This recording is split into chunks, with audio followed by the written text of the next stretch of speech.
Hello everyone, welcome to Indie Voice. We are looking at a legendary NES classic game that has been remastered for the Nintendo Switch.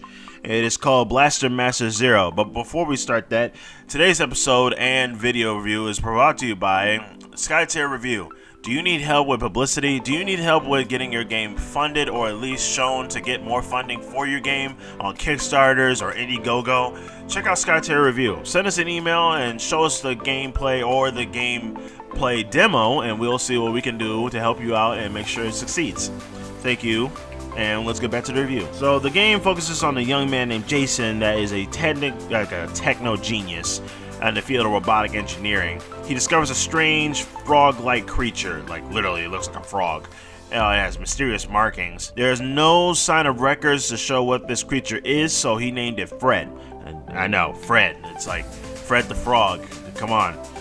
Shortly after, there was an accident that happened in the lab, which managed Fred the Frog to escape, and he jumped into this mysterious hole in the ground. Like literally, this hole just showed up, and out of nowhere, he followed him in. And once he went in, he saw this mysterious battle-like vehicle, Sophia 3. It awaited him. Like literally, it opened up the cockpit and everything, and he just goes inside of it.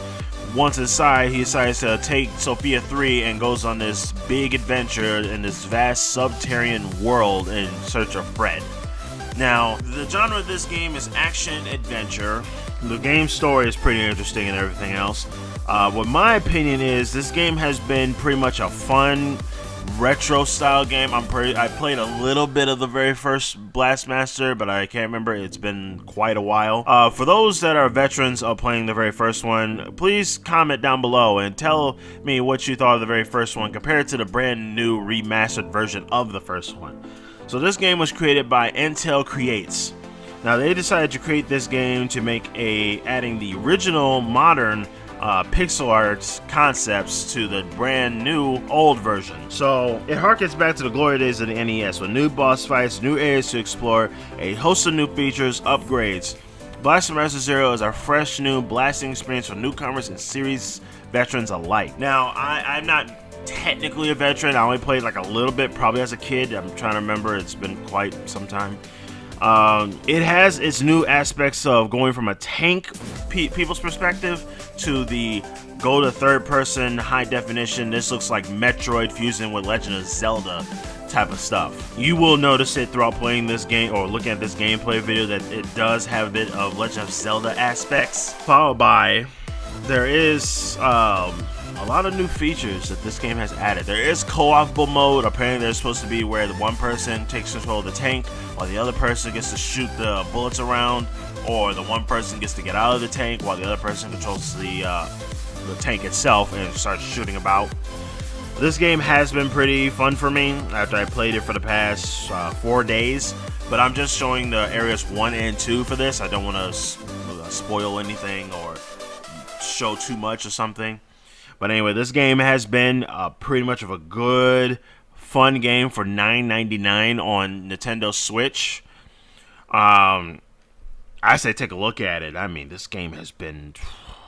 If you really played the first one, it doesn't really matter what order you play it as. They're both the same thing. It's just remastered. But then also adding the fact that this has changed a lot of stuff. All the areas look high definition. Everything's been edited. The only thing that beyond upsets me is dealing with those little green caterpillars that are impossible to shoot at because they're so small. So my pros and cons of this aspect is that the pros are it's high definition. It's a pretty good port to the Nintendo Switch. It definitely deserves that. There are a lot of things you can do in there. There's a lot of weapons, a lot of areas to explore. It's pretty much a kind of an open world type of thing, but really it's just you're going on this linear path, but it feels open world to you. The only cons I see are there are a couple of enemies that shouldn't be that small when you know your tank can't shoot it unless you get out of your tank, or you thought the tank would at least, if you go in underwater, you think the tank would teleport up to the point, or you have to go all the way back to the checkpoint to get it out of the water. It's somewhat frustrating. Those are my only cons. I mean, there really isn't too bad about this game. They did a perfect port from the NES Classic to now. I'm wondering what else they will probably bring into the Nintendo Switch, but there's probably a lot. I'm pretty sure we'll see it at the new E3, I believe next month, Yeah, it should be next month. Thank you for watching, liking, commenting, and subscribing.